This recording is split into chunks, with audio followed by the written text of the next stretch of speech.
কলিয়াবৰৰ লোক নিৰ্মাণ বিভাগৰ পথ সংমণ্ডলৰ এটা জৰাজীৰ্ণ পথে দুৰ্ভোগ ভোগাইছে কলিয়াবৰৰ পশ্চিম প্ৰান্তৰ বৃহত্তৰ অঞ্চলৰ জনসাধাৰণক। কলিয়াবৰ মিছামুখৰ পৰা খালৈআতিলৈকে প্ৰায় ৩ কিলোমিটাৰ দৈৰ্ঘ্যৰ পথছোৱা সুদীৰ্ঘ দিন ধৰি মেৰামতি নকৰাৰ ফলত পথটো জৰাজীৰ্ণ ৰূপ ধাৰণ কৰিছে। পথৰ সোঁৱে বাৱে মাজত বৃহৎ বৃহৎ গাঁতৰ সৃষ্টি হৈছে।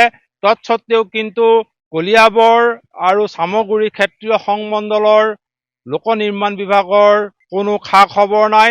সুদীৰ্ঘ দিন ধৰি এই বৃহত্তৰ অঞ্চলৰ একমাত্ৰ সদাব্যস্ত পথটো এতিয়ালৈকে মেৰামতি কৰিবলৈ সক্ষম হোৱা নাই। আমাৰ লগত এগৰাকী স্থানীয় লোক আছে। দাদা, আপোনাৰ ঘৰ ইয়াতে? পথটো কিমান দিন হ'ল এনেকুৱা হৈ আছে?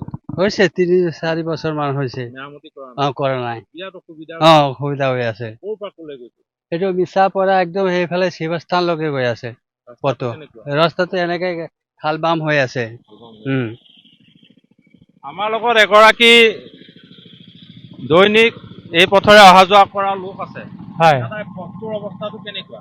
পথটো খুব বেয়া মানে এই বেমাৰ আজাৰ হ'লেও অসুবিধা মানে চলিবৰ কাৰণে, এই ল'ৰা ছোৱালীৰো খুব স্কুলীয়াৰ কাৰণে খুব বেয়া। ৰাস্তাটো খুব মানে বনাবলৈ মানে অতি সোনকালে বনোৱাটো ভাল হ'লে হয়। এনেদৰেই নিতৌ এই পথটোৰে অহা যোৱা কৰা লোকে পথটোৰ দুৰৱস্থাৰ কাৰণে বিভিন্ন সমস্যাৰ সন্মুখীন হৈছে। দাদা, পথটোৰ অৱস্থা কেনেকুৱা? যথেষ্টই বেয়া। তাকে ওপৰ মহলৰ ৰাইজে আৰু অকণ চাই চিতি দিলে ভাল হয় বুলি ভাবোঁ। আৰু অসুবিধা হয় স্কুলীয়া অনা নিয়া কৰণ। এইটো আপোনাৰ মিছা মেইন চেণ্টাৰৰ পৰা এইফালেদি আপোনাৰ ধৰক শিৱস্থান উঠাব পাৰিম আৰু দীঘলী মানে একেবাৰে ধৰক চামগুৰিলৈকে এইটো লিংক আছে। আৰু অৱস্থাটো বহুত বেয়া, যথেষ্ট বেয়া। দেখিছে আপোনালোকে, কিনো ক'ম আৰু নহয় জানো বাৰু? এনেদৰে দেখা গৈছে এই অতি ব্যস্ত পথটো মিছামুখৰ পৰা খালৈআতি ৰধলা হৈ শিৱস্থান মিছামুখ পামলৈকে বৃহত্তৰ অঞ্চলৰ ৰাইজ এই পথটোৰে নিতৌ অহা যোৱা কৰে, ছাত্ৰ ছাত্ৰী অহা যোৱা কৰে। কিন্তু দীৰ্ঘদিন ধৰি এই পথটো মেৰামতি বা পুনৰ নিৰ্মাণৰ কাৰণে সংশ্লিষ্ট কৰ্তৃপক্ষই আজিলৈকে কোনো ধৰণৰ ব্যৱস্থা গ্ৰহণ নকৰিলে, যাৰ ফলত এই পথটোৰ ওপৰৰ তৰফ এৰাই গৈছে। মাজত সোঁৱে বাৱে বৃহৎ বৃহৎ গাঁতৰ সৃষ্টি হৈছে। যাতায়াতৰ সম্পূৰ্ণ অনুপযোগী হৈ পৰিছে।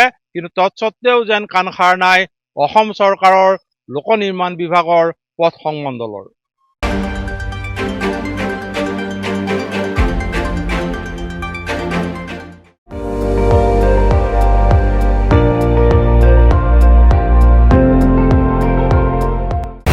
আপুনি চাই আছে ND24, সৰ্বশ্ৰেষ্ঠ নহয় সৰ্বোত্তমৰ দৌৰত।